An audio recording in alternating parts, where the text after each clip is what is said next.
I am good at craft work. Let me do it. What's going on, guys? Tia, everybody wants to do the same thing.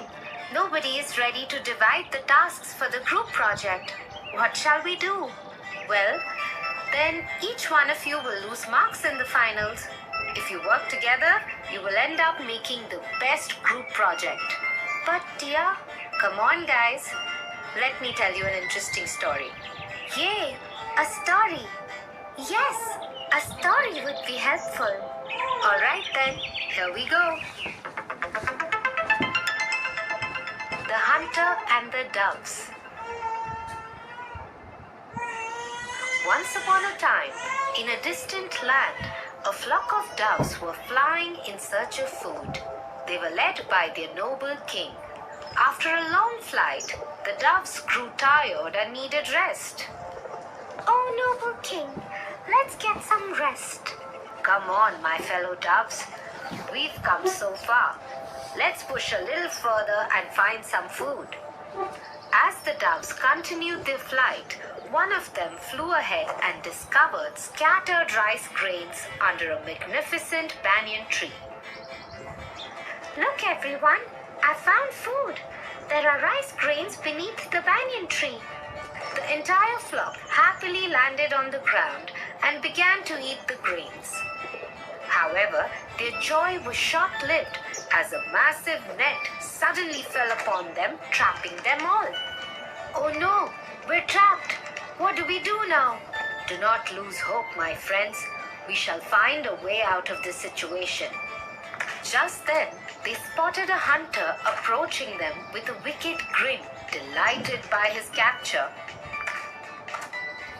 The hunter is coming. What shall we do, Your Majesty? Fear not, my friends. We shall use our collective intelligence to escape this trap. Listen carefully. The king dove shared his plan with the other doves while they listened carefully. We shall all fly up together, each clutching a portion of the net in our beaks. The strength of unity shall set us free. Once we escape, we will decide on our next course of action. Now let us take flight. This is a smart idea. Let's go. Inspired by their king's words, each dove held onto the net tightly with their beaks and flapped their wings with all their might, lifting the net off the ground. The hunter, taken aback by the sight, chased them, shouting in frustration, "Come back, you foolish birds! How dare you escape!" Undeterred, the doves flew higher and higher over hills and valleys until the hunter was out of sight. Yes, we did it! We escaped from the hunter! Indeed, my friends, we owe our freedom to our unity, but our journey isn't over yet. I know a friend nearby who can help us further. Let us fly to the hill where the mouse lives. The doves flew to a hill near a city of temples where the mouse resided. What's that noise? Who's there? Dear friend, it is me, the king dove. We are in great need of your help. Please come out and help us. The mouse cautiously emerged from his hole, witnessing the trapped doves. Oh no! Who could have done such a thing to you, noble king? King Dove narrated the whole story, explaining their predicament and their reliance on the mouse's aid.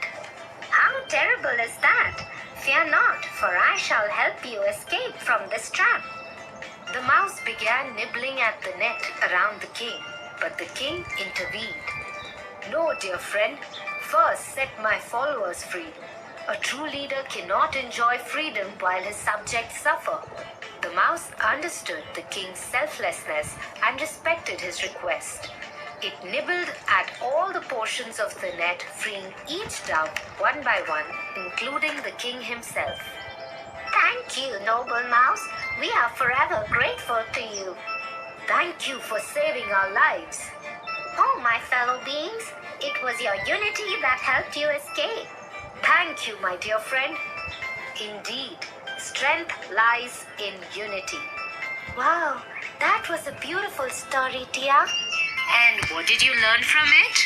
We are only as strong as we are united, as weak as because we are divided.